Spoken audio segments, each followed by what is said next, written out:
ठीक है, last class recording हो रही है ना?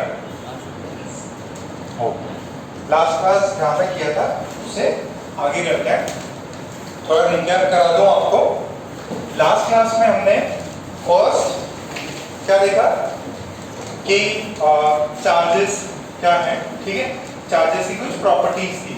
विदुषी पहली प्रॉपर्टी बताओ, जो भी रैंडम आपको बताओ। चार्जेस, ओके, फिर चार्ज क्या है किसमें? आइसोलेटेड सिस्टम है। फिर आधे तक बहुत पीछे चला गया। हाँ, क्या? टू टाइप्स, ठीक है, पॉजिटिव नेगेटिव। फिर similar charges repel, opposite charges attract. फिर एक और प्रॉपर्टी चार्ज है मास। चार्ज, अगर कोई चार्ज है तो उस पर मास होगा ही होगा। और एक चीज और बताई थी, जो भी बॉडीज पे चार्ज की बात करते हैं that is because of electrons. और पॉजिटिव चार्ज है मतलब डेफिशिएंसी ऑफ इलेक्ट्रॉन्स है, और नेगेटिव चार्ज है मतलब एक्सेस ऑफ चार्ज इलेक्ट्रॉन्स है। और फिर वो बताया था वेलोसिटी पे चार्ज की वैल्यू डिपेंड नहीं करती। फिर then we studied about Coulomb's law. Coulomb's law K Q1 Q2 by R²। अच्छा, ये फोर्स किधर डायरेक्टेड है? From along the line joining the two charges। अब वो अट्रैक्टिव होगा रिपल्सिव हो आप देख सकते हो। अच्छा, फिर उसके बाद में हमने फोर्स निकाला, ठीक है, कुछ कॉन्फ़िगरेशंस किए थे। जैसे अच्छा, एक इंपॉर्टेंट पॉइंट कि अगर तीन चार्जेस हो तो 1 और 2 के बीच में जो फोर्स है वो थर्ड वाले चार्ज पे डिपेंड नहीं करता। What was the main point? क्या था पॉइंट उसमें? Force between two charges is independent of the third charge, ठीक है। सो ये किया था। फिर उसके बाद में थोड़े बहुत प्रॉब्लम्स किए, एंड आज भी थोड़े अच्छे प्रॉब्लम्स अपन करेंगे। अच्छा, ये बताओ वो एक प्रॉब्लम दिया था लास्ट में कि ऐसा एक स्क्वायर है, ठीक है, ये क्यू चार्ज, ये क्यू चार्ज, ये क्यू चार्ज, ये क्यू चार्ज, ठीक है। और आपको बोला कि 1 2 3 4 पे हमने वैल्यू कितनी आती है? कितना आंसर है? ठीक है। सो ये अपन ने किया था। अच्छा, इसको एक और तरीके से भी कर सकते हैं, सिर्फ मैग्नीट्यूड निकाला जा सकता है। ये बताओ, ये पिछली क्लास में बताया था मैंने, 5k 2k sorry 5i cap and 2i cap, net कितना होगा? सर यहाँ सिंपली एडिशन क्यों किया आपने? ये तो वेक्टर एडिशन होता है। 0 डिग्री पैरेलल है। वैसे ही 5i कैप और ये अपोजिट में 2i कैप, इसमें क्या होगा? ये 3i कैप होगा। क्यों? क्योंकि ये पैरेलल है, ये एंटी पैरेलल है, सिंपली एडिशन सब्ट्रैक्शन कर सकता हूं। क्या इसमें वेक्टर एडिशन लग रहा है? यस, वेक्टर एडिशन लग रहा है, एंगल पे डिपेंड करता है, ठीक। अच्छा, उसके बाद में हमने क्या किया था, अगर ये वेक्टर है f और एक वेक्टर है 3f, नेट कितना हो जाएगा? 4f। क्यों? पैरेलल है। एक वेक्टर है f/2, दूसरा वेक्टर है √2f, कितना हो जाएगा नेट? f नेट कितना हो जाएगा इसका? f/2 plus √2f। दिखाई दे रहा है? ये थोड़ा टेढ़ा लिख दिया मैंने, दिखाई दे रहा है ना? तो क्योंकि दोनों पैरेलल है तो सिंपली ऐड कर सकता हूं मैं। वैसे ही ध्यान से समझो, ये 1, ये 2 और ये 4, ठीक है। Because of 1, what is the direction of force on 3? Sir this is f3, ये कितना? √2a। तो what is the value of f3 का मैग्नीट्यूड? f3 का मैग्नीट्यूड कितना होगा? k q² बाय √2 का 2a²। ये f3 का मैग्नीट्यूड कहां पे है? इधर। ये f2 और ये f4 और ये f2, इसकी वैल्यू कितनी है? k Q square by A square, इसकी वैल्यू के Q square by A square. इनका दोनों के बीच में एंगल कितना 90 डिग्री, तो नेट कितना हो जाएगा, क्या मैं बोल दूं इसको f, इसको f, तो ये कितना हो जाएगा √2f। अच्छा दो ये देखो k Q square by A square दोनों सेम मैग्नीट्यूड है, अगर दो इक्वल वेक्टर्स हैं और दोनों के बीच में 90 डिग्री, तो रिजल्टेंट वेक्टर कितना एंगल बनाएगा 45। पता है ना, दो इक्वल वेक्टर्स हैं तो उनका रिजल्टेंट उनका एंगल बाइसेक्टर होता है। अच्छा ये वाला वेक्टर कितना एंगल बना रहा है, देखो ये 90 90, तो ये बना रहा है 45, ये वाला भी कितना बना रहा है 45, तो ये resultant of F4 and F2 is making 45 degree and उसकी वैल्यू है √2f, और इसकी वैल्यू कितनी है इन टर्म्स ऑफ f, देखो k Q square by a square, क्या मैं इसको बोल दूं f/2, समझ में आ रहा है। तो आपके पास में नेट फोर्स क्या हो जाएगा, because of F2 and F4 I have √2f, और बिकॉज ऑफ F1 सॉरी कुछ गलत लिख दिया मैंने, F1 ये 1 लगा रहा है ना फोर्स, ये 1 f/2, 4 वाला 2 वाला ये √2f, और F1 जो है दैट इज f/2, तो f नेट कितना हो जाएगा तीनों की वजह से f/2 प्लस √2f, ये कितना हो जाएगा हाफ ले लो इधर या मल्टीप्लाई करके देख लो कितना 1 + 2 √2/2 इंटू f की वैल्यू कितनी है a Q square by a square. तो इस मेथड से भी आप कर सकते हो, छापना तो छाप लो इसको, मतलब आई कैप जे कैप नहीं किया मैंने, डायरेक्ट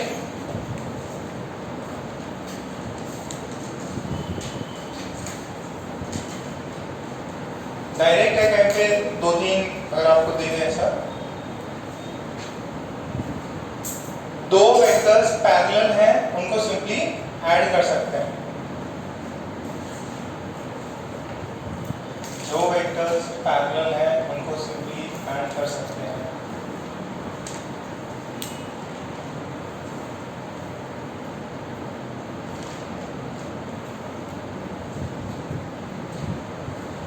इसमें स्टेटमेंट्स भी लिख लेना,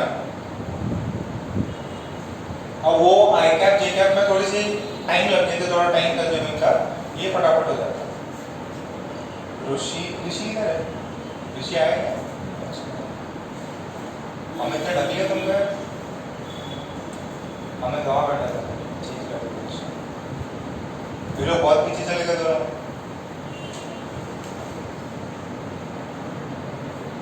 कौन सी इधर है, कौन सी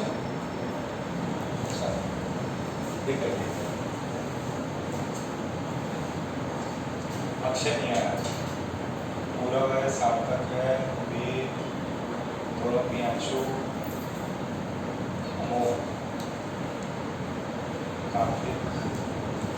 कृष्ण किधर है, आया नहीं कृष्ण,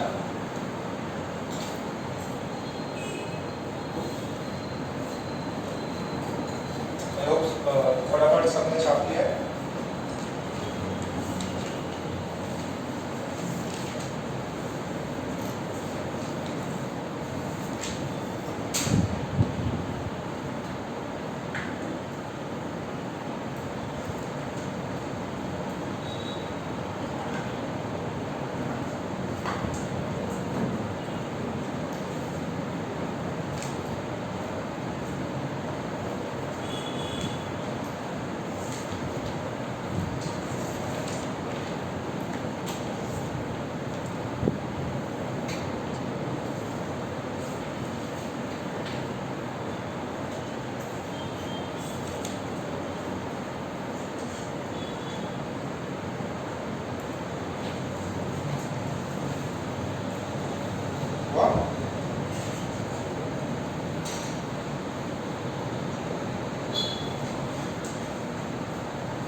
अच्छा इसमें मैंने फिर एक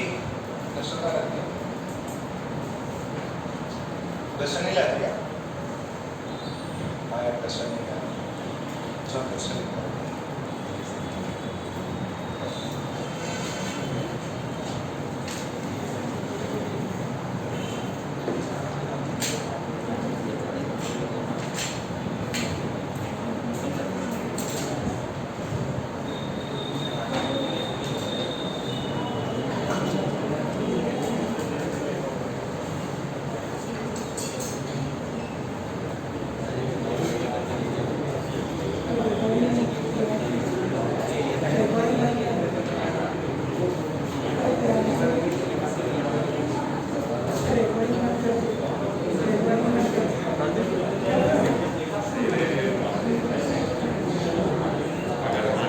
अरे इतना बात करने लग गए, बस 2 मिनट इधर नहीं।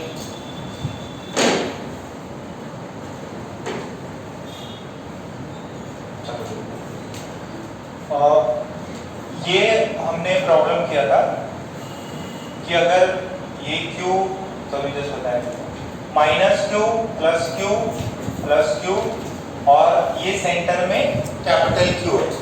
सो ये 1 2 3 4 4 वाला और 2 वाला एक दूसरे को क्या कर दिए थे, कैंसिल आउट। अब ये 3 वाला और 1 वाला क्या कर रहा है, अट्रैक्ट, और 2 वाला क्या कर, 3 वाला क्या कर रहा है, रिपेल। तो नेट फोर्स इसका 0 है कि नहीं? नहीं, इसका F net not equals to 0। अच्छा, इसमें अपने पास में F नेट कितना आ गया था, F net would be F1 plus F3, और अपने को पता है F2 प्लस F4 कितना हो जाएगा, 0। वाई, ये इधर तक का दे रहा और ये वाला इधर तक का, ठीक है। ऐसे अपन ने स्क्वायर पे दिया है, आपको हेक्सागन पे कोई भी स्ट्रक्चर आपको दे सकता है। सो इसकी वैल्यू कितनी आई थी,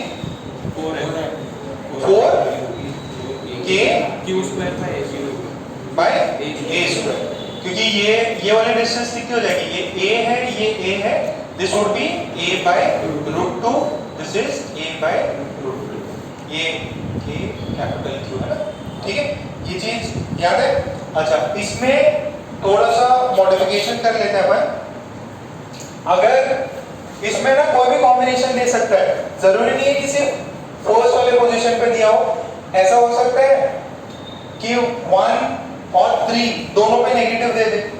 अगर आपको ये कॉम्बिनेशन दिया -Q +Q -Q +Q और बीच में कोई कैपिटल Q, आपसे पूछा what is the net force on the charge at the centre, find F net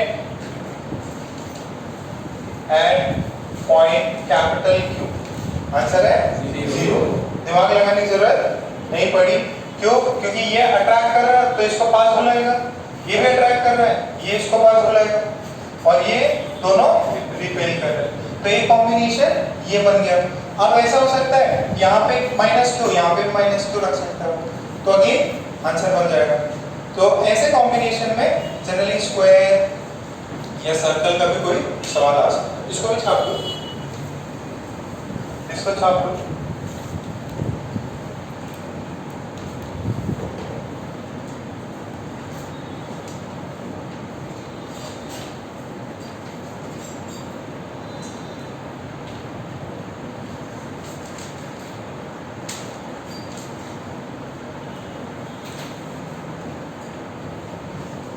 centre पे नेट फोर्स 0।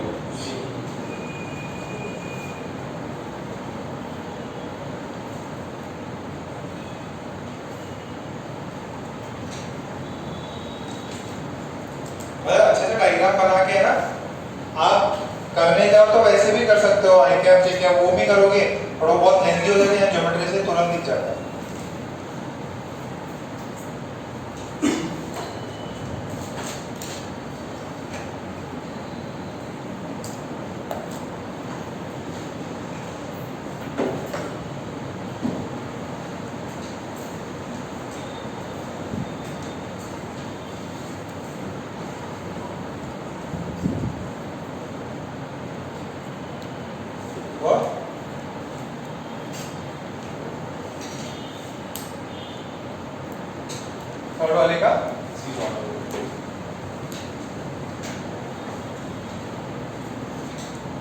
अब ये दूसरा सवाल देखो,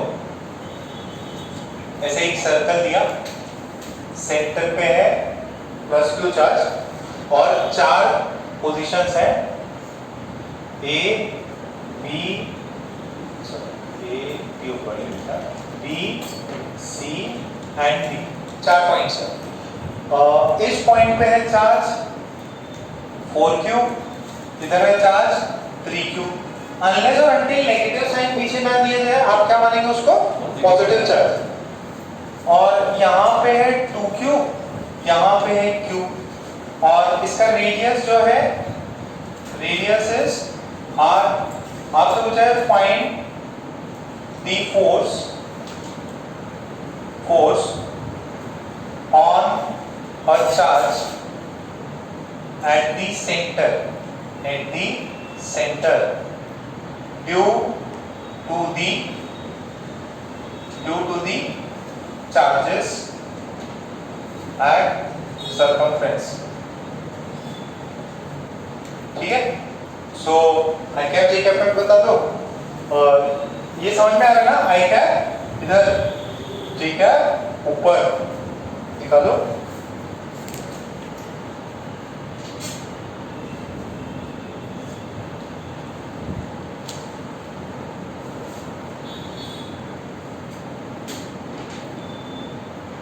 चार चार्जेस है, +4Q, Q, 3Q, 2Q।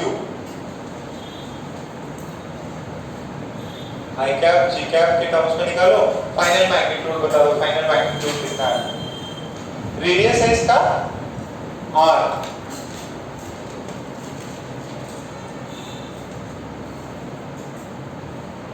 Very good, शाबाश। Charge due to, sorry force due to A निकालो, फोर्स ड्यू टू B निकालो, force due to C, D, सबको ऐड कर, एक लाइन का सवाल। आगे क्या नमन कितना बेटा?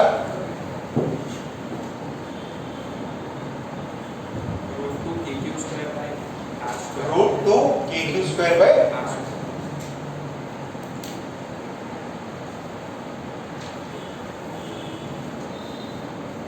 क्या हो, उदास लग रहा है?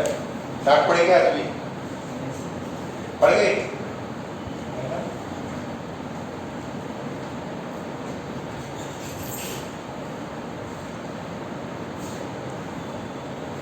अच्छा, आप लोग चैप्टर वाइज टॉपिक वाइज भी बुक लाए हो क्या?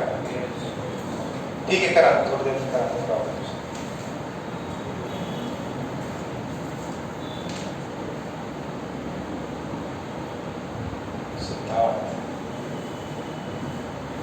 क्या देखो कुछ मतलब डायगनली बैठे हो। नेट फोर्स कितना हो गया? 0। गुगे ब्रदर्स और कुंज ब्रदर्स,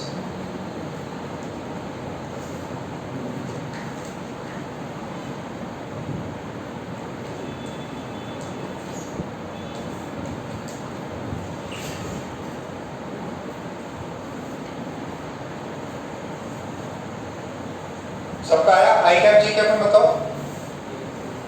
वेरी गुड, शाबाश। तुम्हारा भी आई गया, फटाफट फाइनल आंसर। सौरभ का आगे क्या?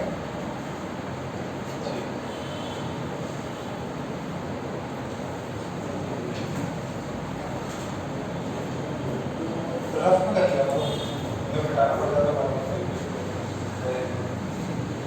इसका ठीक है।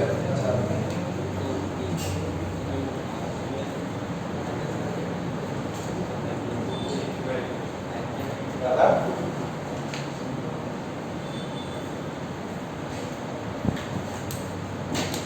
ठीक है, हो गया, शाबाश। रफ में कर लेंगे बेटा, तो बिना काम एक ही बार दो, मतलब एक ही जगह को दो बार लिखोगे तो सही। ओके, तो देखिए जरा, जिनसे हो गया वो भी देखें। यहाँ पे 4Q है, यहाँ पे 3Q है, तो A राधा कौन सी डायरेक्शन में फोर्स लगा रहा होगा? राइट की लेफ्ट? राइट की तरफ। तो ये FA हो गया और ये वाला लेफ्ट की तरफ। दोनों एक दूसरे को क्या करेंगे? कट करेंगे।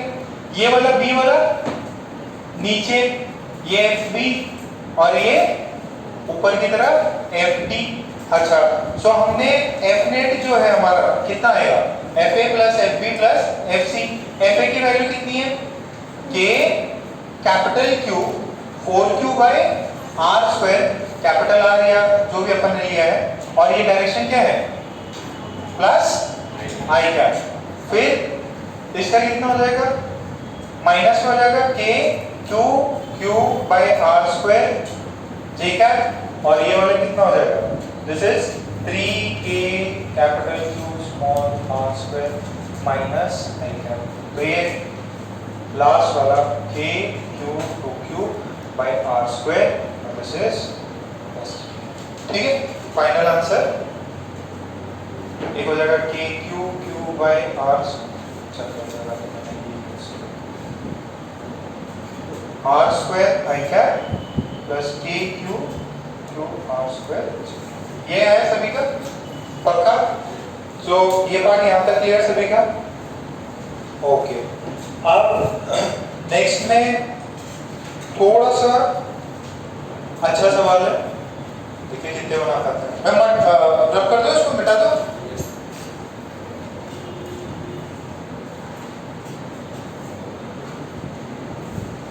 इसका फाइनल आंसर बताना आप, जो HCQ में ऐसा सवाल आपको दिया हुआ है कॉम्बिनेशन, ये एक्स एक्सिस है, ये ओरिजिन है, ओरिजिन पे चार्ज है प्लस Q, ठीक, और 1,0 पे है चार्ज प्लस Q, 2,0 पे है चार्ज 8Q, 3,0 पे है चार्ज 27Q, 4,0 पे चार्ज कितना होगा चार्ज 64Q। अब 5, 6, 7 अप टू 10 तक है, ये बीच में है, ठीक है, बीच में भी है। इधर कितना होगा 1000Q। आपसे पूछा है find Fnet on the charge placed at the origin due to the remaining charges, due to the remaining charges। remaining charges कितने हैं, ओरिजिन के अलावा कितनी जगह पर चार्ज है, 10 जगह पे, और उसके अलावा कई बच्चों ने 5 जगह पे ही किया कि सर आपने सिर्फ 5 दिए, नहीं बीच में है ये डॉटेड का मतलब 5 पे भी है, 6 पे भी है, 7 पे भी है, 8 पे, 9 पे, वो इतना बनाने की जरूरत नहीं है। इस वजह से अपने चार्ट ये लिखे, डॉट मार के 10 तक लिख दिया।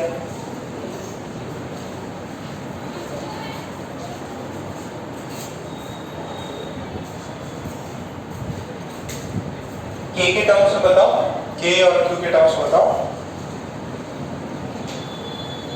देखो देखते हैं किसको कितना जल्दी आता है।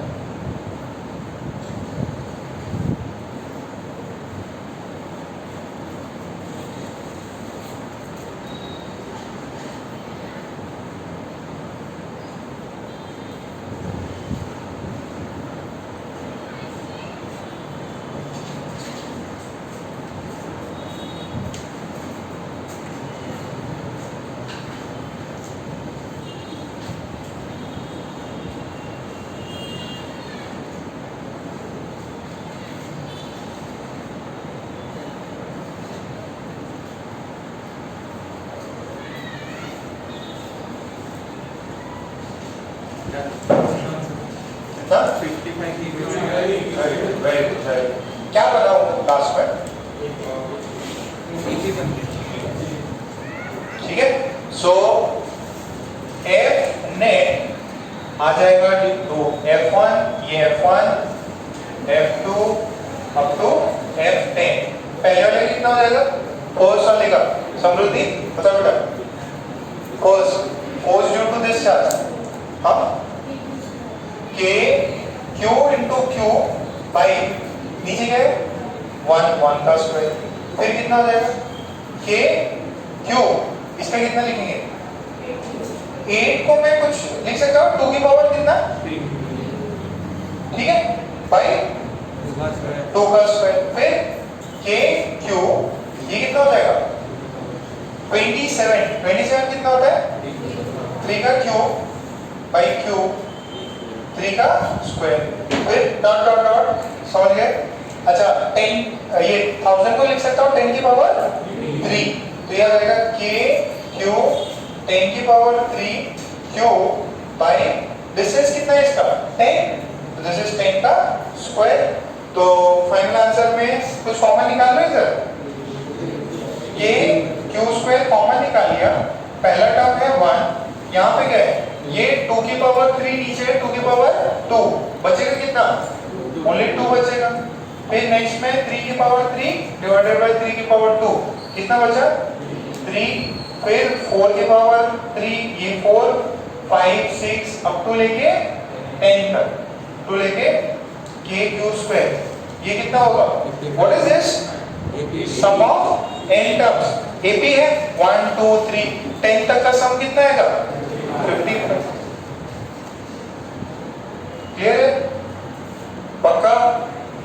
अच्छा कितने छाप लिया ये, सबने छाप लिया, ठीक है। अगर इसमें कुछ और चेंज करना है तो मैं क्या कर सकता हूँ, यहाँ पे 1, यहाँ पे लेट से मैंने दे दिया 16, यहाँ पे दे दिया मैंने 81, तो कर लोगे क्या, ठीक है। सेम यहाँ पे AP बन रहा है, वहाँ पे GP बन रहा है, ठीक है।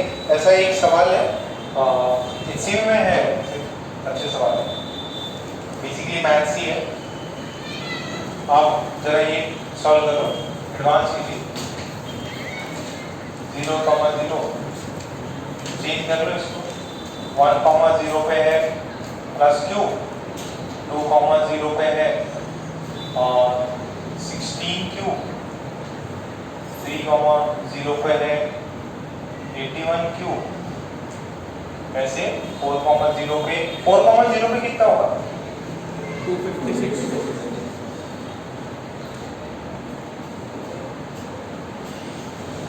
निकालो जरा,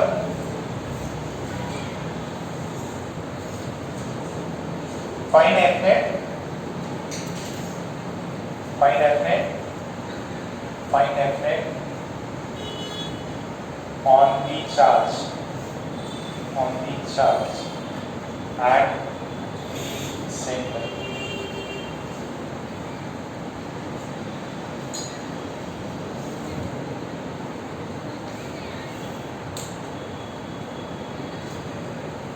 In between the charges हैं,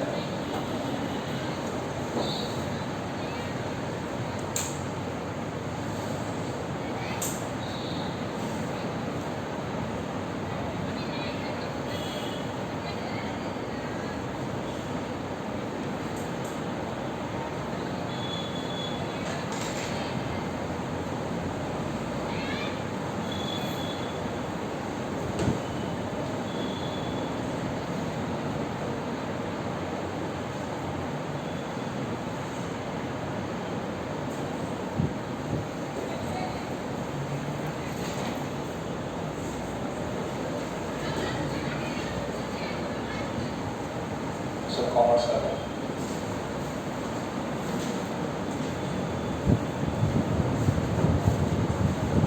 तुम्हारे बहुत सारे दोस्त हैं उस बैच में कॉमर्स कर रहे हैं, स्टीम स्कूल,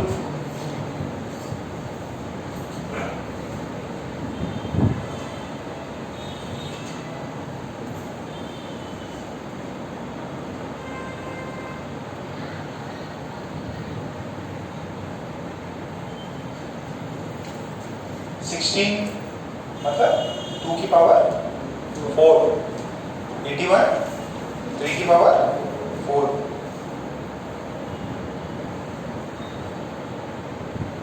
ये रिकॉर्डिंग कई मेंस के बच्चे अगर देखें तो ये सब एडवांस सवाल है, रिकॉर्डिंग में जा रहा है।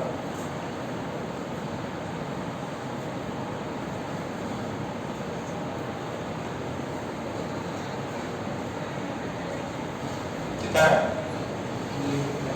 3 355।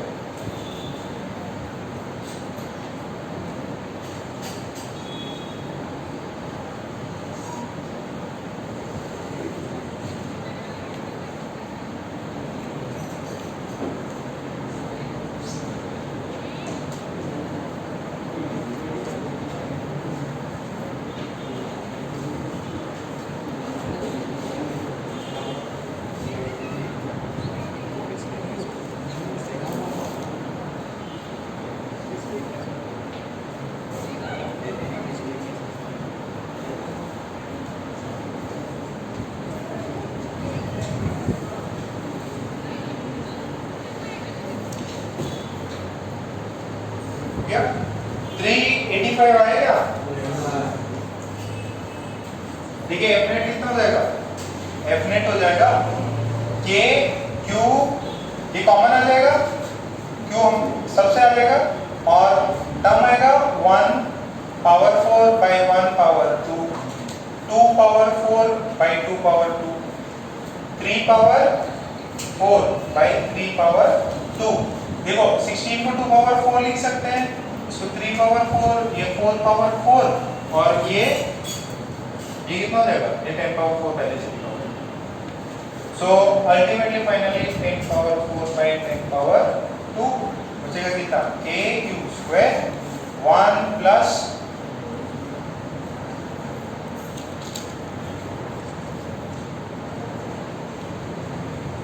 ये बचा, आंसर है a क्यू स्क्वायर। क्या हुआ, सेंटर को जाना, सेंटर सर फिफ्थ पे चार्ज निकालेंगे ना, सेंटर हो जाएगा। अरे सॉरी सॉरी सॉरी सॉरी, मैंने क्या बोला था, सेंटर बोल दिया था क्या, नहीं ओरिजिन पे, ओरिजिन पे, ओरिजिन पे। ये 375 कहाँ से आया, 385 कैसे आया, अरे नहीं नहीं सेंटर नहीं, सेंटर नहीं, गड़बड़ गड़बड़, एट दी ओरिजिन, ये at the origin, origin origin वाला ये, सेंटर नहीं, सेंटर नहीं, सेंटर में जनरलाइजेशन हो जाएगी, इधर आधा उधर, कुछ नेगेटिव साइन कुछ पॉजिटिव साइन, ये करना है, sorry sorry my fault, this is origin, ये तभी तो इसको लिया।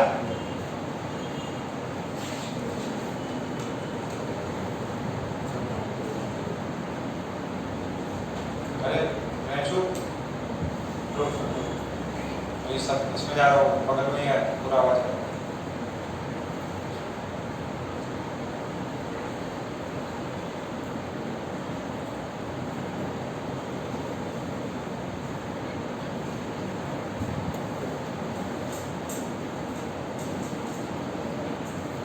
ठीक है, इतना हुआ, ओके। फ्रिक्शन कितने टाइप के होते हैं, फ्रिक्शन फ्रिक्शन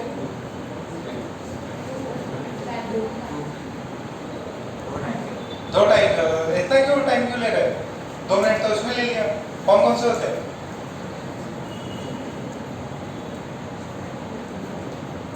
ये बहुत बता रहा है। हाँ नहीं यार, फुल सिलेबस टेस्ट होने वाला अभी, 0 नंबर लेके आते तो स्टैटिक और काइनेटिक। स्टैटिक कब लगता है, जब बॉडी रुकी हुई हो, और काइनेटिक जब बॉडी का मोशन हो रहा हो तब काइनेटिक फ्रिक्शन लगता है। सो इलेक्ट्रोस्टैटिक ही है, बट अपन ने थोड़ा सा ऐसा किया कि देयर आर 2 ब्लॉक्स M1 आणि M2, इस पे चार्ज है Q1, इस पे चार्ज है Q2, दोनों में दूरी है d की, कितनी दूरी है d की, और ये जो सरफेस है, मान लो ये स्मूथ सरफेस पे है, किस पे, स्मूथ सरफेस पे है, तो ये लोग एक दूसरे के पास आएंगे कि दूर भागेंगे, Q1 और Q2 है, अनलेस और अनटिल साइन पीछे ना हो तो मानना है पॉजिटिव है, तो दोनों रिपेल करेंगे कि अट्रैक्ट करेंगे, रिपेल करेंगे, यानी कि M1 धक्का देगा M2 को और M2 देगा M1 को। अगर फ्रिक्शन नहीं होता तो ये ब्लॉक्स क्या करते, मूव करते, दोनों ही दूर जा रहे होते, ठीक है। बट अगर यहाँ पे फ्रिक्शन है म्यू, ठीक है, अगर यहाँ पे फ्रिक्शन दिया है कि म्यू वैल्यू है, सो आपसे पूछा है what is the minimum value of mu so that block M2 does not move, ठीक है, क्या बोला है, what is the minimum value in this position so that M2 does not move. Question लिखे, 2 blocks of masses M1 and M2, 2 blocks of masses M1 and M2 having charges Q1 and Q2 having charges Q1 and Q2, having charges Q1 and Q2 are placed at a distance d from each other, are placed at a distance d from each other. What is the minimum value of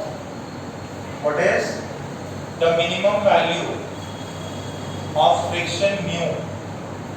What is the minimum value of friction mu? What is the minimum value of friction mu? So that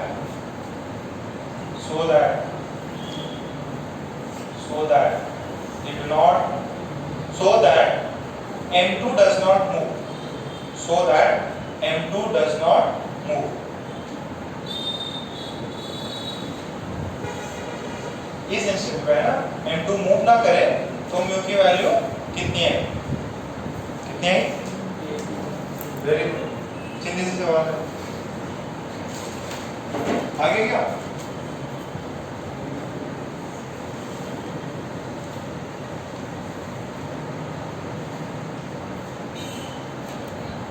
rough like rough हो गया, chapter इसका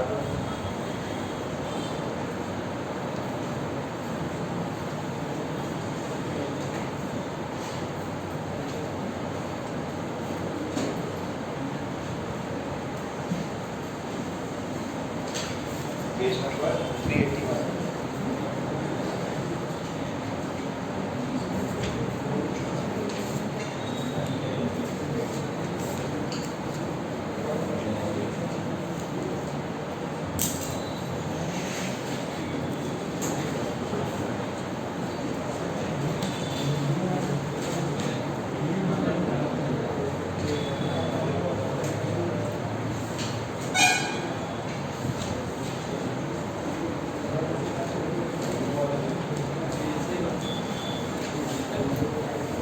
हो गया बेटा?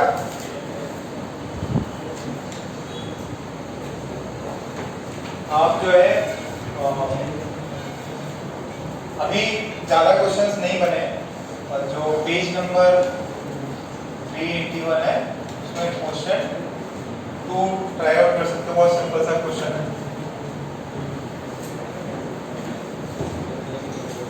Calculation है, देखो सबसे best इससे हो जाए।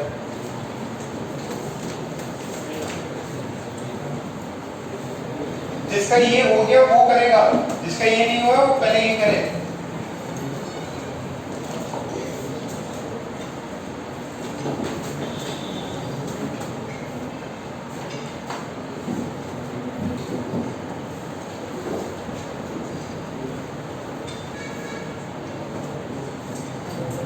छोटा सा ही है वो, ये नंबर ऑफ इलेक्ट्रॉन्स कुछ है।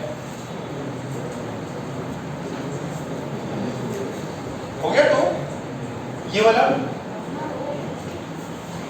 ओके। एक बार जस्ट ये देख लो, फिर आपको टाइम दे दूंगा। देखो ये जो है इसमें इलेक्ट्रोस्टैटिक फोर्स M2 पे ऐसा इलेक्ट्रोस्टैटिक फोर्स लगेगा, फोर्स ऑफ रिपल्शन।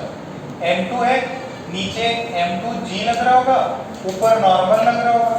अच्छा, ये तो नॉर्मल लग के बैलेंस आउट कर रहा है। अब ये मूव नहीं करेगा, ये मूव नहीं करेगा। कब नहीं करेगा? जब पिक्चर में फ्रिक्शन है। इसकी टेंडेंसी इसको राइट की तरफ मूव कराने के लिए, तो फ्रिक्शन किधर आएगा? लेफ्ट की तरफ। राधा ये समझ रहा? ये फ्रिक्शन आएगा लेफ्ट की तरफ, तो Fe इलेक्ट्रोस्टैटिक फोर्स बराबर कितना? फ्रिक्शन के। अच्छा, ये कितना है? K Q1 Q2 by R square, sorry distance कितना है? D स्क्वायर, डिस्टेंस है D स्क्वायर। फ्रिक्शन की वैल्यू कितनी होती है? मैक्सिमम वैल्यू कितनी? Mu into n। अच्छा, अब इसके अंदर म्यू की वैल्यू कितनी हो जाएगी? K Q1 Q2 by D square तो n। और व्हाट इज n का value? n is equals to M2G।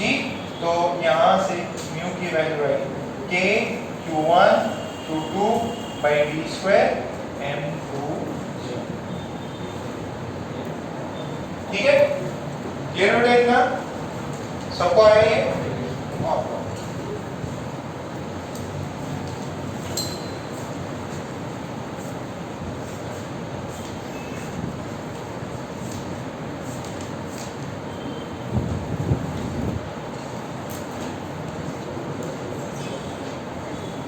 ये हो गया। वो सेकंड नंबर पे एक सवाल कर लो, जल्दी से सवाल। अरे आदित्य बहुत ज्यादा बात करने लग रहा है। बात मत करो ना बेटा, जो तुम तेज हो पढ़ाई में, बाकी सबका भरोसा नहीं।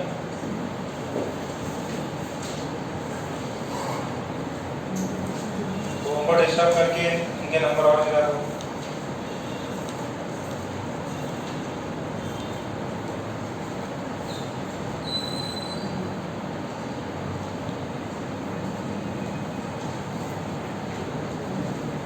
आया सेकंड वाला आ गया क्या?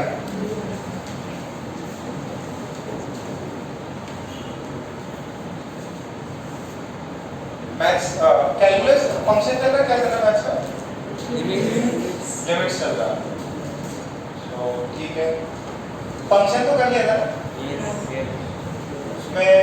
अभी वापस से डेरिवेटिव आएगा, मैंने पहले भी डेरिवेटिव तो पढ़ा रखा है। मैक्सिमम मिनिमम पता है?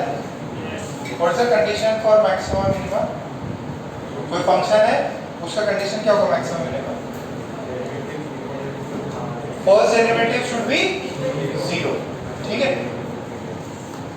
और मैक्सिमम का डबल डेरिवेटिव क्या होना चाहिए? Less than.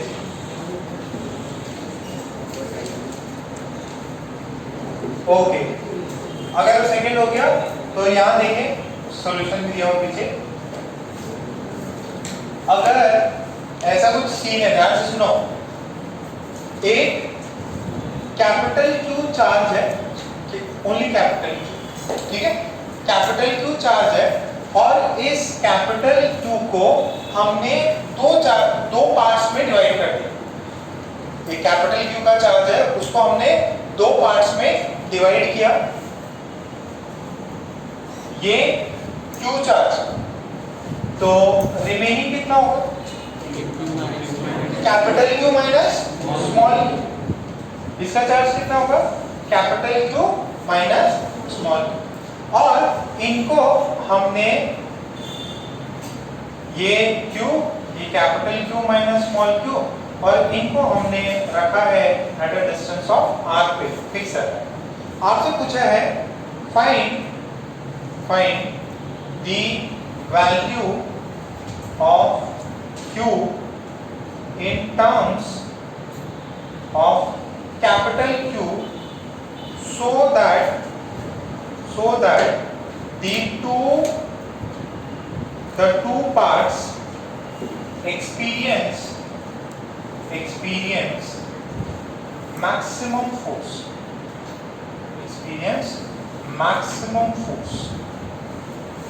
क्वेश्चन समझ में आया? इनके बीच में जो इलेक्ट्रोस्टैटिक फोर्स है r डिस्टेंस पे, वो मैक्सिमम हो, उसके लिए स्मॉल q कितना है in terms? What is the value of q1 and q2? Simply आप कितना होगा, व्हाट इज वैल्यू ऑफ, ये चार्ज है q1, ये चार्ज है q2। अगर q1 को q बोला तो q2 कितना हो जाएगा? Capital Q minus small q। तो आपको पता है ना what are the values of q1 and q2? What is the value of Q in terms of capital Q so that the two part experience maximum force? Force निकालो और बताओ कि small q की कितनी वैल्यू पे उन दोनों के बीच में maximum force आ जाता है। क्वेश्चन क्या है? Capital Q charge is divided into two parts, Q1 and Q2. If Q1 and Q2 experience maximum force, what is the value of small q, or what is the value of Q1 in terms of capital Q?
गया?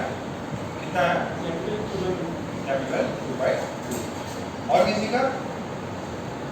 ये देखो,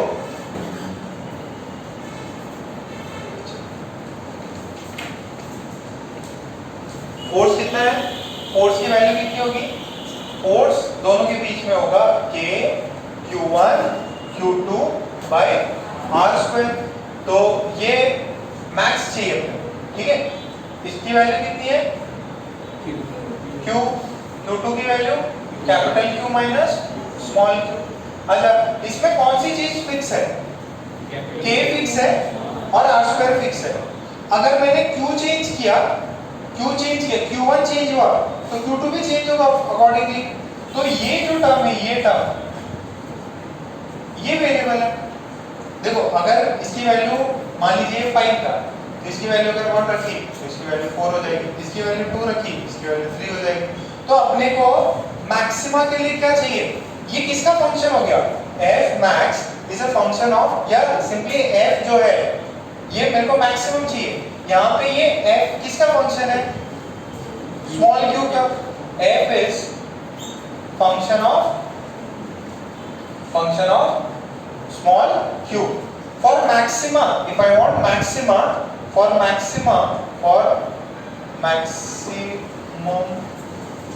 value of f, क्या होना चाहिए? First derivative कितना होना चाहिए? First derivative क्या होना चाहिए?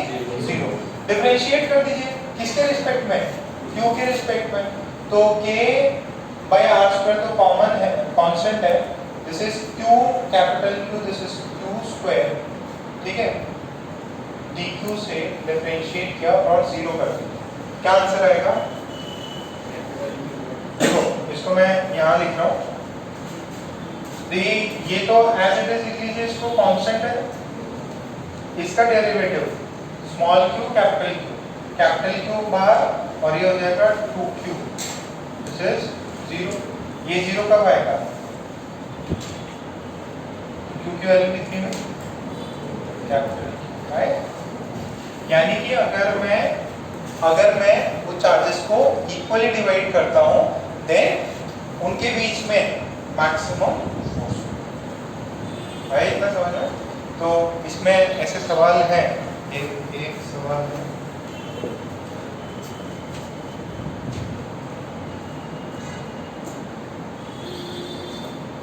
फिफ्थ वाला, टॉपिक 1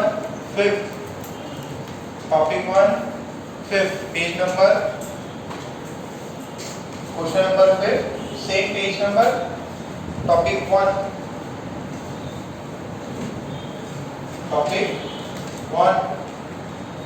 क्या आंसर है? A B C D, क्या समझ में आया? ये यहाँ पे अपना क्या, इसका पार्ट अपने यूज कर लिया मैक्सिमा के लिए। फर्स्ट डेरिवेटिव मैक्सिमा या मिनिमा के लिए फर्स्ट डेरिवेटिव 0 होना चाहिए।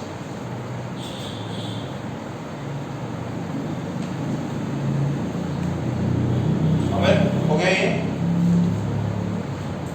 अच्छा, अब एकदम सिंपल सवाल और करते हैं। नेक्स्ट हेडिंग आ गई,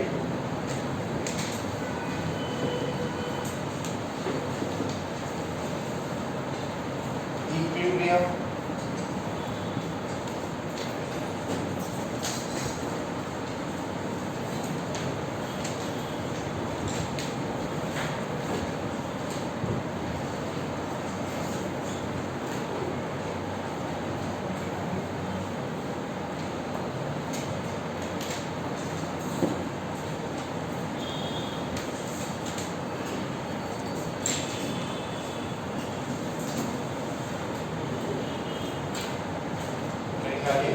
Equilibrium of charges.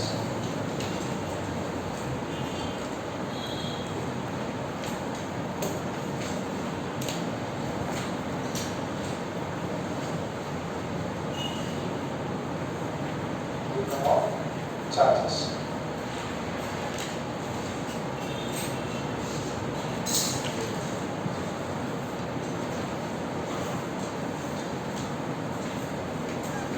Next heading है equilibrium of charges. अच्छा, आपको इसमें दो चार्जेस दिए रहे हैं। अच्छा, इक्विलिब्रियम का मीनिंग क्या होता है? कोई बॉडी इक्विलिब्रियम है, इसका मतलब क्या? F net is 0।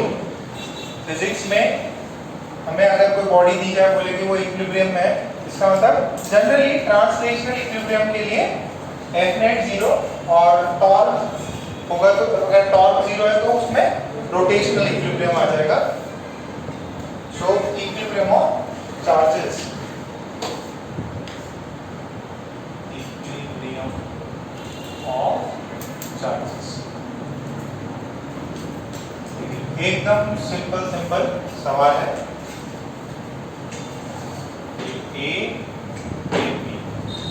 A point पे है चार्ज Q, बी पॉइंट पे भी है चार्ज Q, ठीक। अब आपसे बोला गया where should be a third charge be placed on the line joining the two charges, या on the line this है ना, on the line joining the two charges, so that the third charge is in equilibrium, ठीक है। अब पहला सवाल है, वो जो थर्ड चार्ज है वो कहां पे रखा जाए ताकि वो इक्विलिब्रियम में हो। अब यहाँ पे इस लाइन के तीन पार्ट हो जाते हैं। कौन सा? ए से लेफ्ट वाला पार्ट, ये भी पूरा एक रीजन है, ए और बी का पार्ट, और बी से राइट की तरफ। सो क्या मैं एक थर्ड चार्ज ए से लेफ्ट में रख सकता हूं क्या, ताकि वो इक्विलिब्रियम में हो जाए? क्या ऐसा केस पॉसिबल है? देखो, अगर हमने मतलब इसमें ना ऑब्जेक्टिव में भी आ सकता, which region is possible, which region out of the three is possible where the particle is in equilibrium, कौन सा रीजन पॉसिबल है। तो अगर आपको लेफ्ट ऑफ ए दे, तो लेफ्ट ऑफ ए में क्या इक्विलिब्रियम आ सकता है? No equilibrium.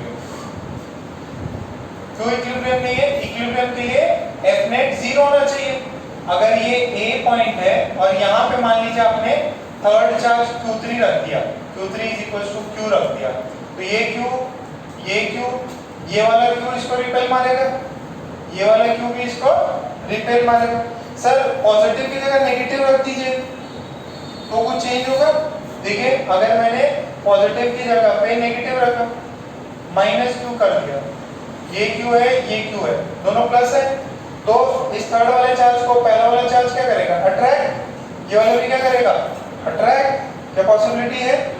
नो, ठीक है।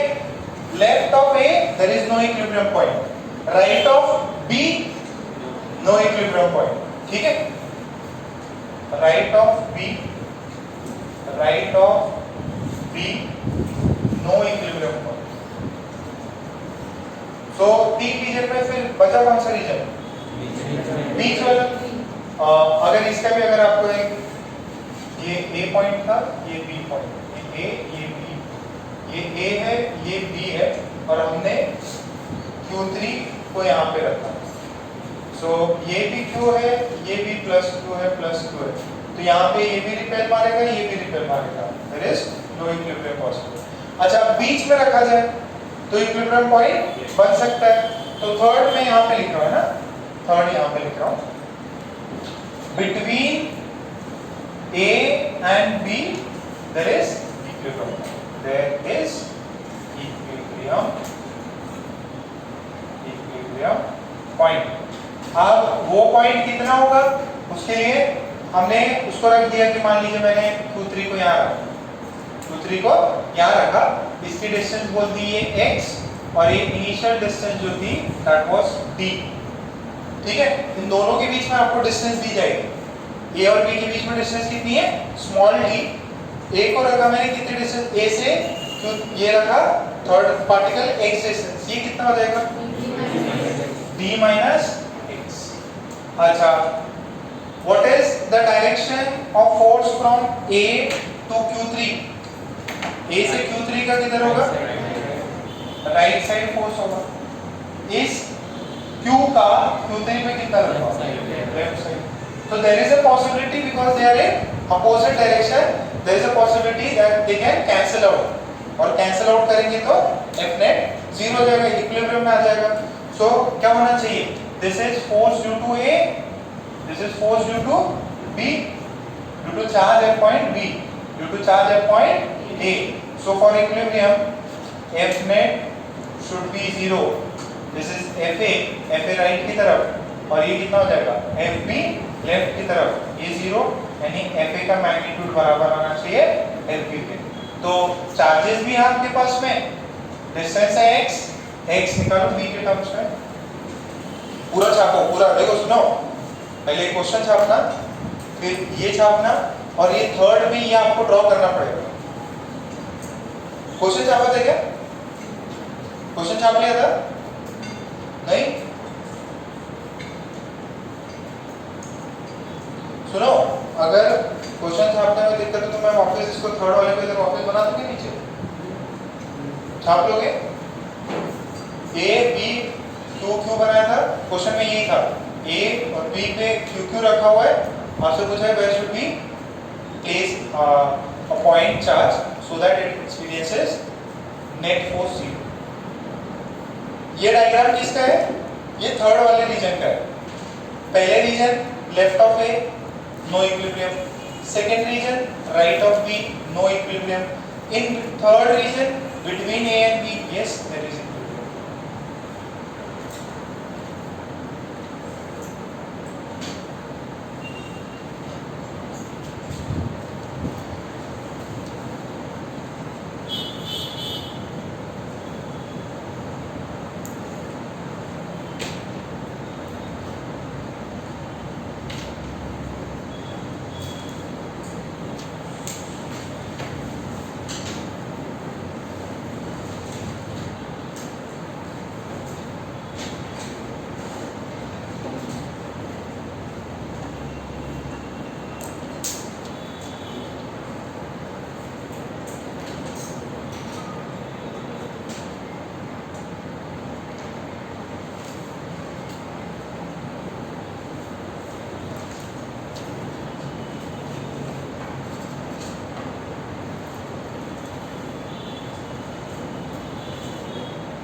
कितना है x का वैल्यू?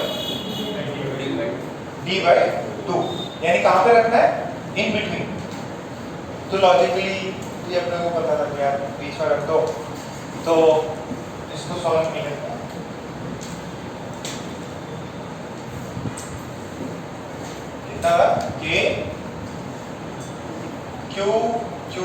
बाई एक्स स्क्वायर और ये बराबर होना चाहिए के Q Q3 by D minus x का होल स्क्वायर। ये टर्म कट गया, आया x square D minus x का whole square, this is x square तो plus minus x, this is D minus x, so D minus x तो वहां पे अपन प्लस एक्स तो डी की वैल्यू 2x, x की वैल्यू d बाई 2। ठीक है, डी कहां से मेजर किया था? ए पॉइंट से। अगर नेगेटिव आंसर आता है, देखो इससे दो आंसर आते हैं, एक आंसर क्या आएगा? एक आंसर आएगा d माइनस एक्स की वैल्यू माइनस एक्स, तो ये तो कैंसिल है, ये ऐसा है, ये सही नहीं है, ये सॉल्यूशन सही नहीं है। क्यों? सॉल्यूशन क्या था? इन बिटवीन होना चाहिए, वहीं पे रख दो, मतलब कोई फायदा ही नहीं है, ये तो फोर्स लगाएंगे लगा, तो ये आंसर नहीं है, आंसर इसका d बाई 2। ठीक, क्लियर है? अच्छा, ये तो लॉजिकली भी कर सकते थे कि दो चार्जेस दिए हुए हैं, दोनों का मैग्नीट्यूड सेम है, तो सेंटर पे रख देंगे तो काम हो जाएगा। अगर चार्जेस के मैग्नीट्यूड डिफरेंट हो तब क्या करेंगे? सर सेम फॉर्मूला लगाएंगे, तभी सेम फॉर्मूला आपसे पूछता है कौन सी रीजन में रखना है और कितनी डिस्टेंस पे रखना है। वो रीजन वाला जो है थोड़े टाइम में आपको क्लियर होगा कि रीजन चेंज कब होगा। ओके, सो अब ये सवाल करो, ये ए पॉइंट पे है 2 चार्ज, बी पॉइंट पे है 9q, बी पॉइंट पे है 9q और find the equilibrium position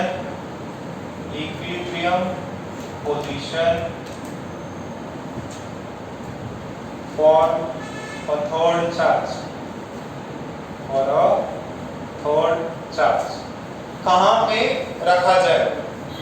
left of A, right of B और इन बिटवीन ए और बी।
आया क्या?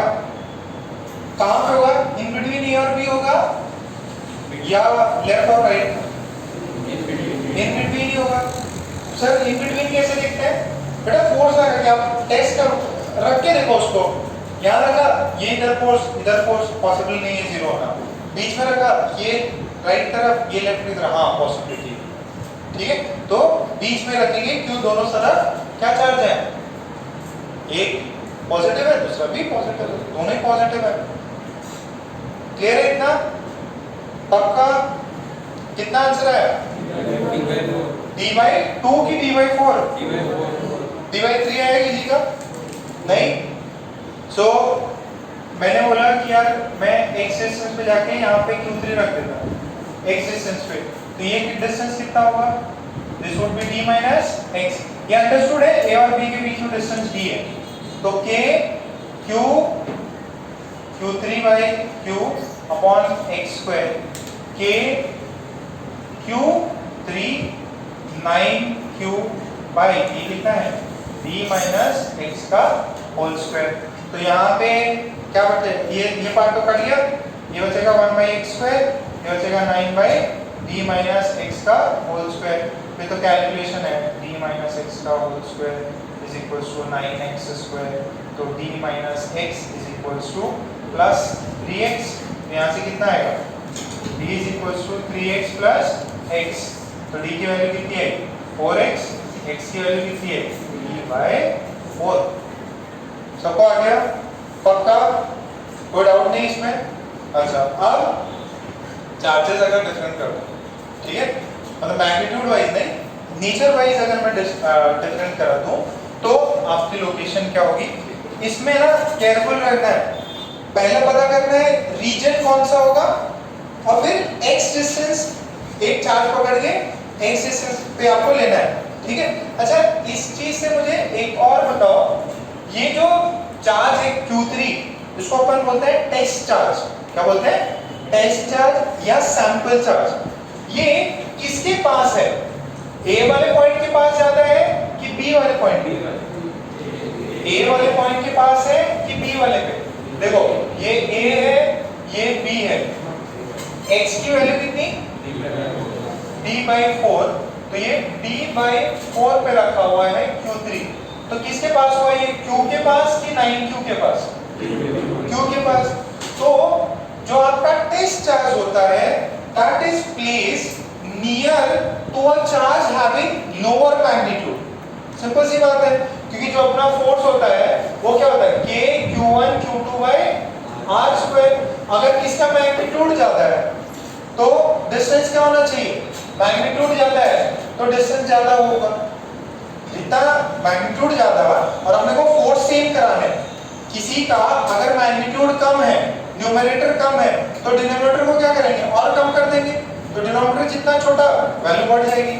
इसका मैग्नीट्यूड ज्यादा था तो इसका डिनोमिनेटर डिस्टेंस बढ़ा दो, तो रेशियो सेम आ जाएगा, ठीक है।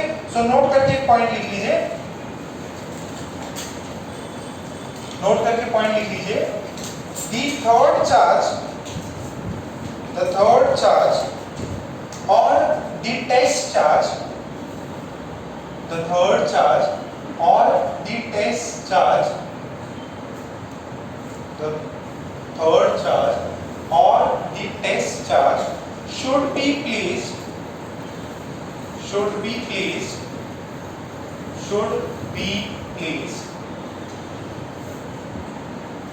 near to a charge having lesser magnitude, should be placed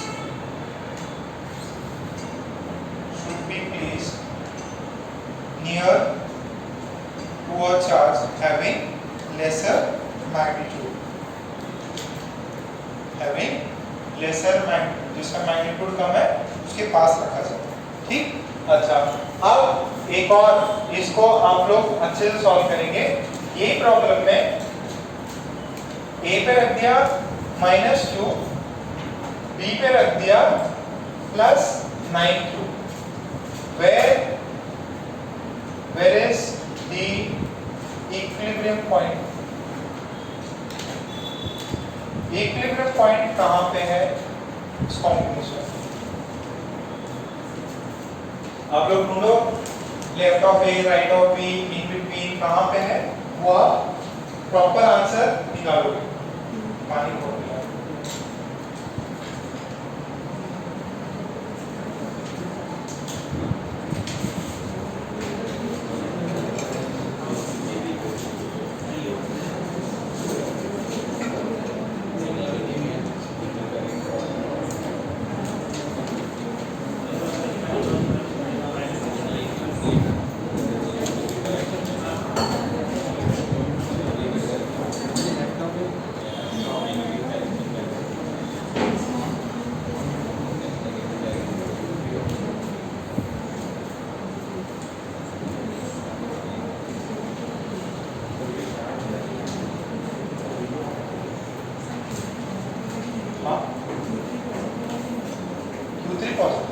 Q3 is positive.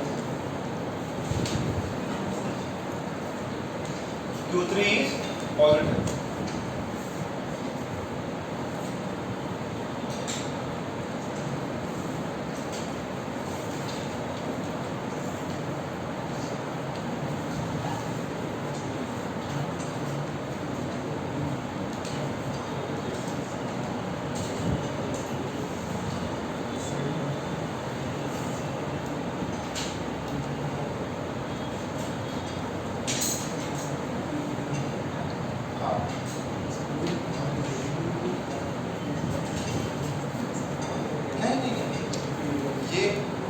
इधर है, तो इसको ओरिजिन माना हमने, तो ये x, इसका डिस्टेंस कितना होगा e प्लस एक्स।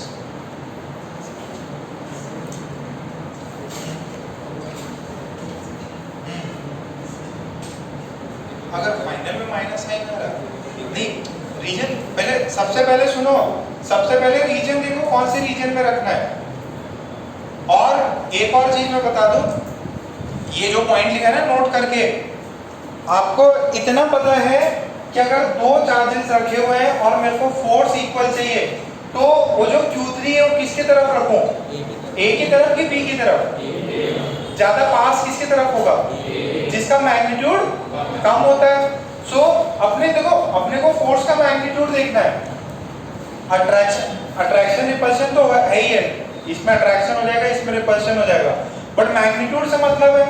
सो किसके पास होगा? किसके पास होगा? A की तरफ होगा। अच्छा अब कहाँ होगा? इन बिटवीन होगा क्या? लेफ्ट ऑफ इधर लेफ्ट ऑफ A होगा। अब ये बेसिक नॉलेज यूज करना है कि यह जो तीन रीजन कटे हुए हैं, इनमें से किस रीजन में आपका चार्ज प्रेजेंट होगा। ठीक है, सो फर्स्ट हमें रीजन पता करना होगा। रीजन क्या है? Left of point A is the equilibrium position. क्यों सर?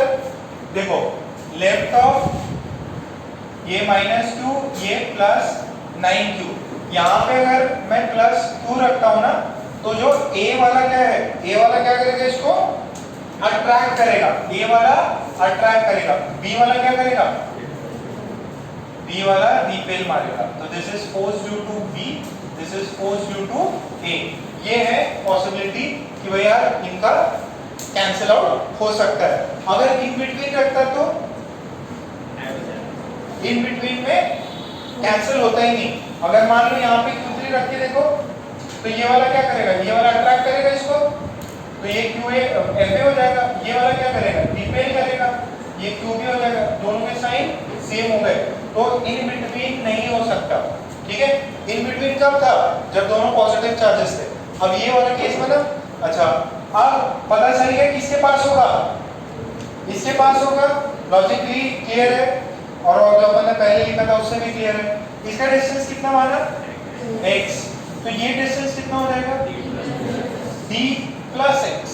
ठीक है, सो हमको पता है FA is equals to FB, और इक्विलिब्रियम, अगर इक्विलिब्रियम चाहिए तो FA बराबर होना चाहिए FB के। FA की वैल्यू कितनी होगी? K Q माइनस Q है। इसका क्या करना है? मॉड लेना है। फोर्सेस के मॉड ले रहा हूं ना मैं, तो डिस्टेंस कितना है? x²। ये कितना है? KQ 9Q by E plus x का होल स्क्वायर। ये भी मॉड लेना। ठीक है, बताओ क्या आंसर आता? KQ² कट जाएगा, 1/x², this is 9/d plus x का होल स्क्वायर। कितना आंसर है? d/2। पक्का? सभी का यही है, तो सॉल्व करो इसको।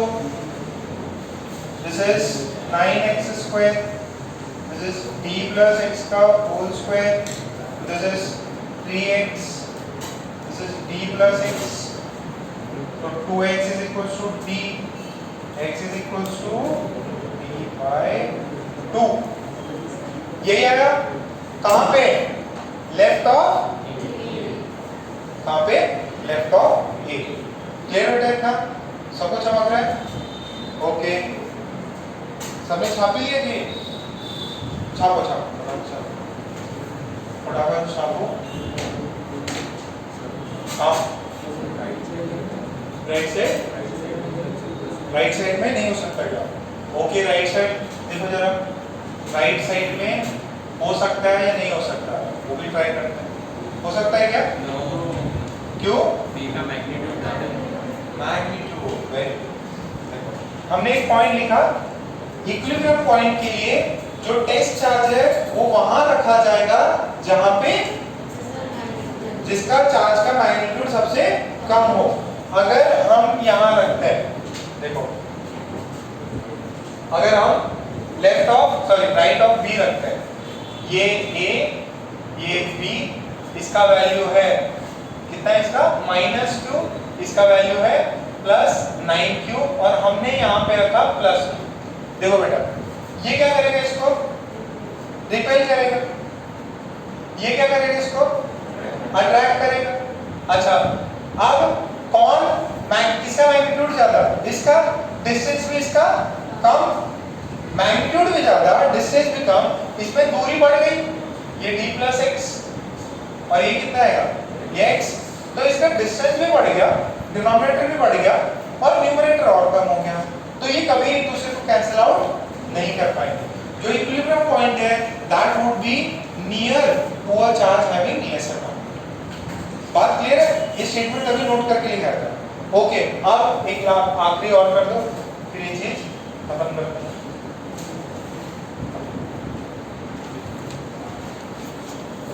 ए बी, ठीक है, ए और बी पॉइंट पे ये है Q, ये है -4Q, एक Q है, दूसरा है -4Q।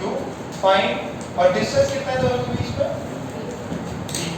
Find the position of equilibrium, equilibrium का position, find the position of equilibrium into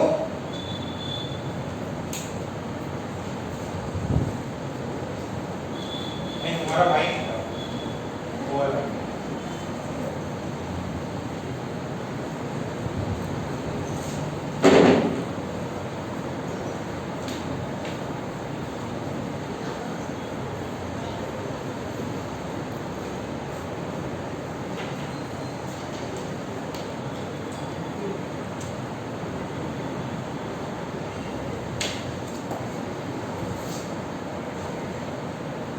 आप लोगों ने जोमेटो का स्टोरेज फॉलो किया क्या? नहीं, किसको नहीं पता?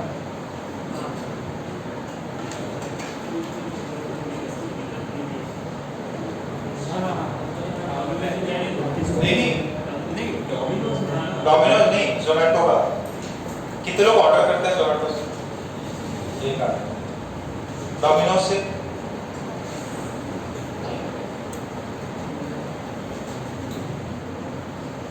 और पहला तगड़ा स्टार्टअप फाउंडर पता है ना कौन है? दीपेंद्र गोयल, IIT दिल्ली से 2010-11 के अराउंड स्टार्ट किया था। कितने साल हुए? 10 साल। भयंकर one of the best opening हुई है, बहुत बढ़िया। एक बार बता दूं आप लोगों को, थोड़ा मोटिवेशन मिलेगा। और फॉलो करने का रीजन यही था क्योंकि देखो मैंने एक चीज आपसे ये कही है कि IIT बॉम्बे भी, IIT दिल्ली में बहुत बढ़िया है।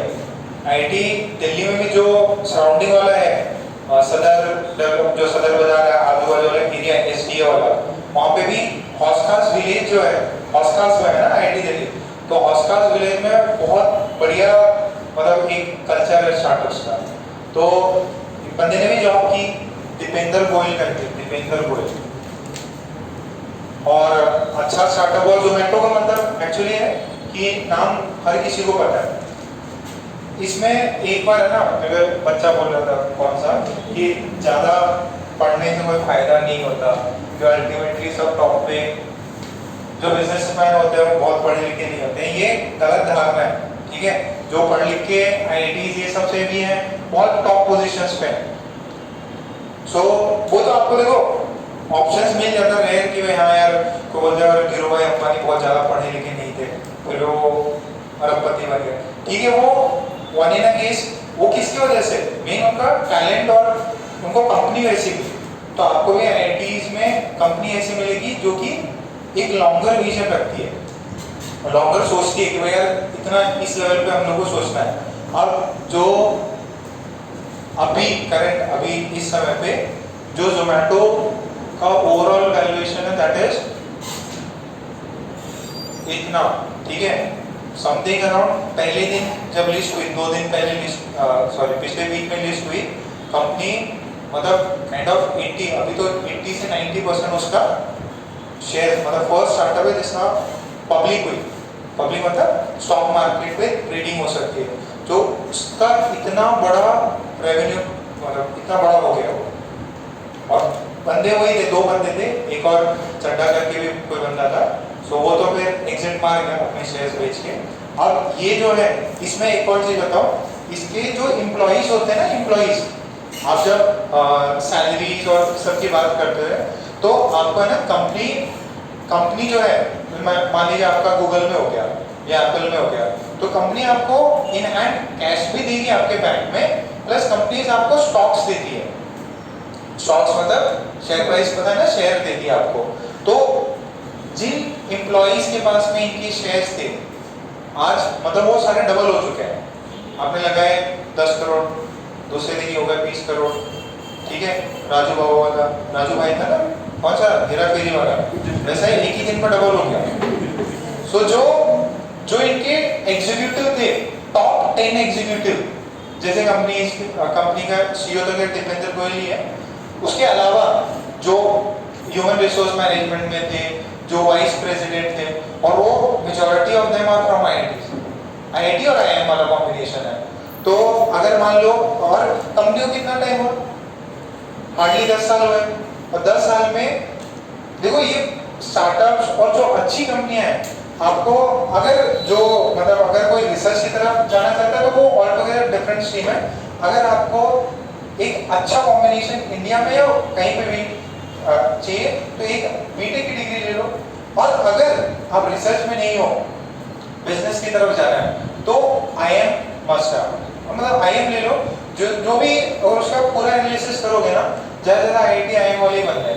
अब 10 एग्जीक्यूटिव है, अब 10 एग्जीक्यूटिव में समथिंग अराउंड, अभी तो इतना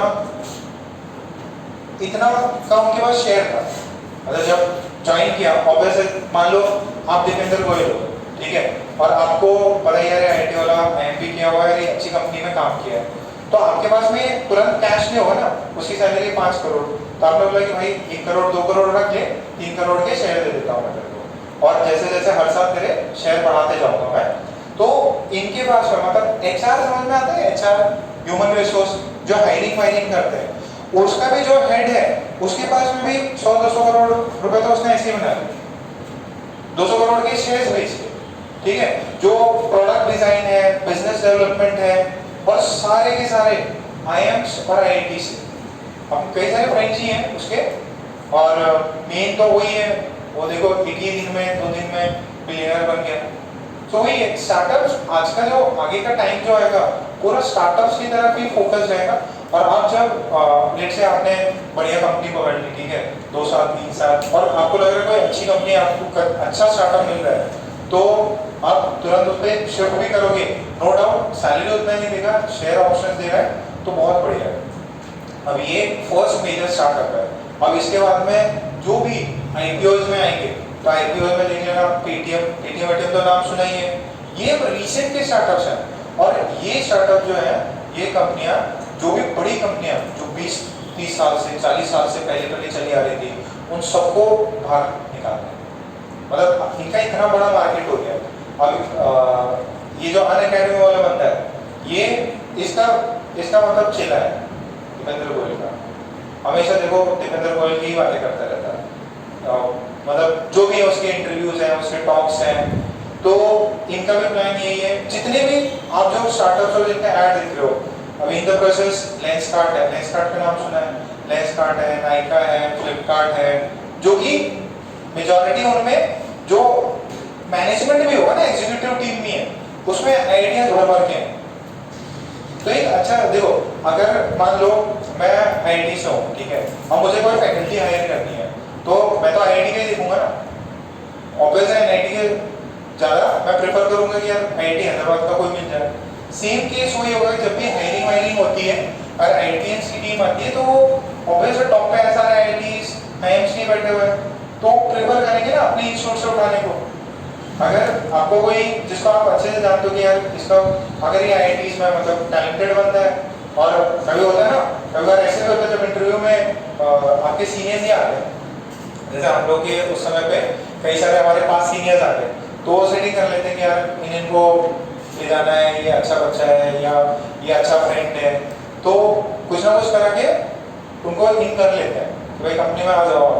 और जो भी ओपनिंग आज भी मतलब आईआईटी के एलुमनी नेटवर्क में मैसेज आते रहते हैं कि भाई यार ये स्टार्टअप है या ये कंपनी है, आप लोग को इंटरेस्टेड हो तो प्लीज मतलब मुझे फॉरवर्ड करो, और आप लोग ट्राई करते हो कि अपने बंदे को मिल जाए।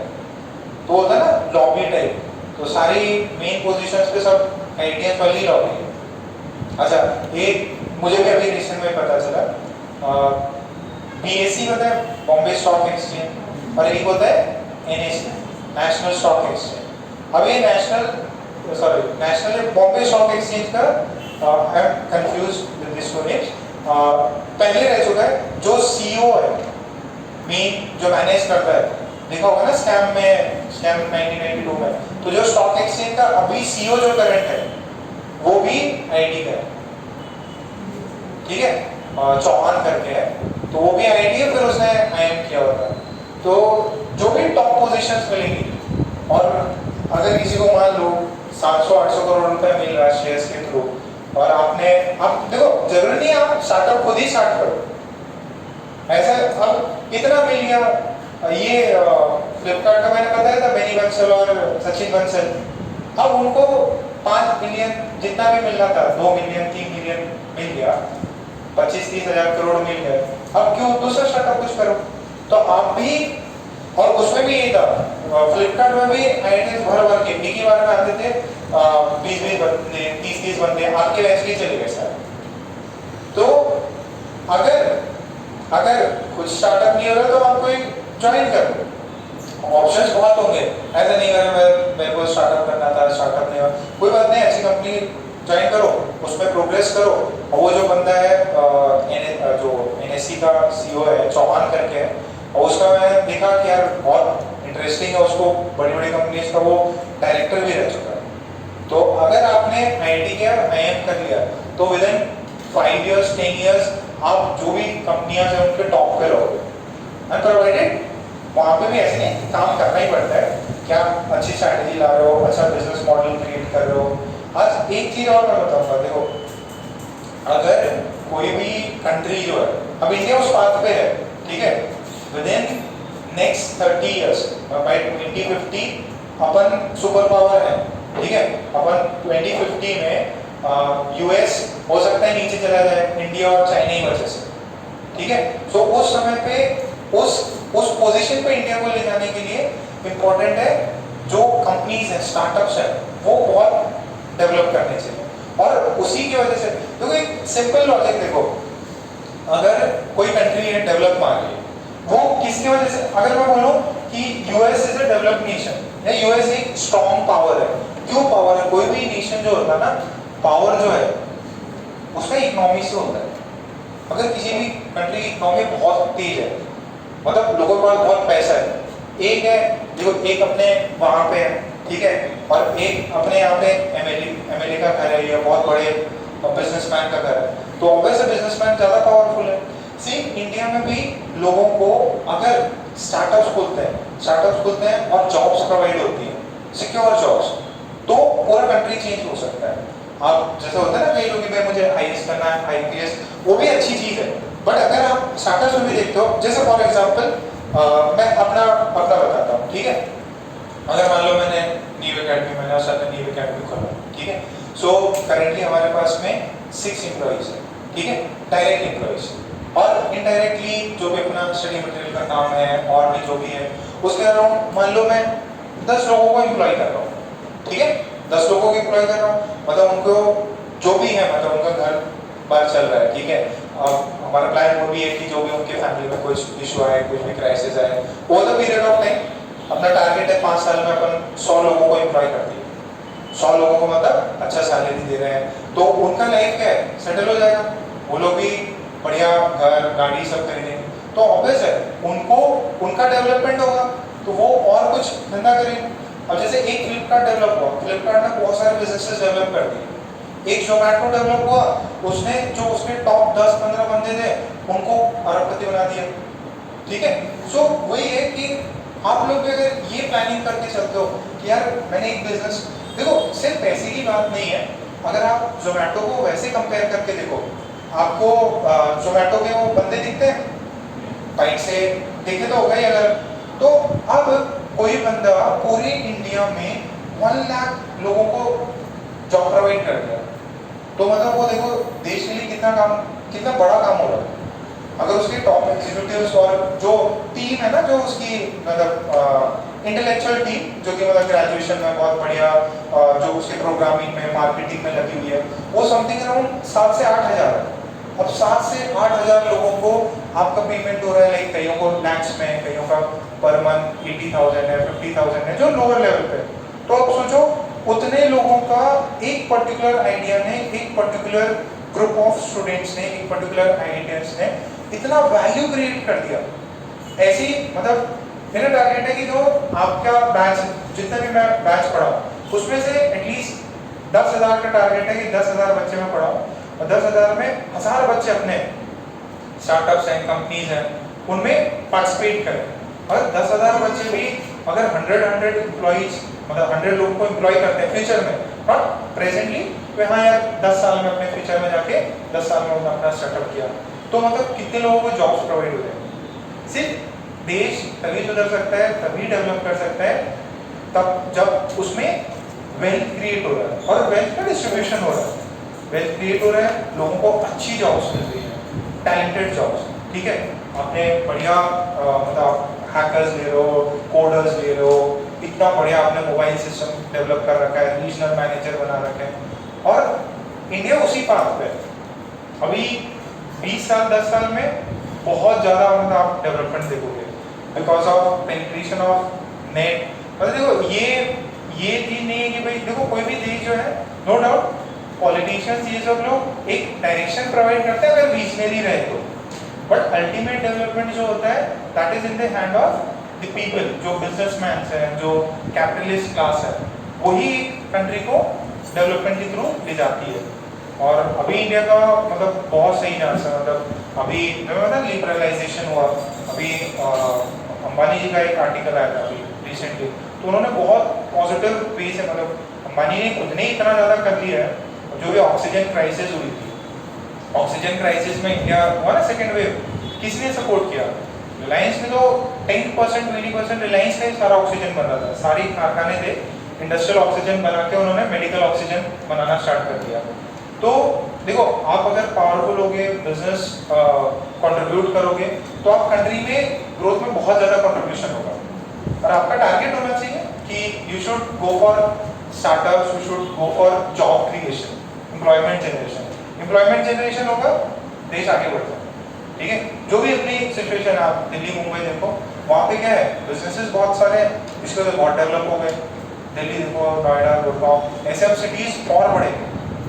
धीरे धीरे we are on the right path. ऐसी ही चीज़ें, और अपना इंडिया का सबसे बेस्ट पार्ट क्या है ना, India has the world's largest youngest population. ठीक है, सबसे ज़्यादा यंग लोग जो है, जो कि मतलब इस फील्ड में आएंगे, जो कि रिस्क लेंगे आगे। रिस्क इन द सेंस कि नॉर्मल है यार, जॉब कर लेंगे, डिग्री ले ली, 4 साल बाद में जॉब, उसके अलावा।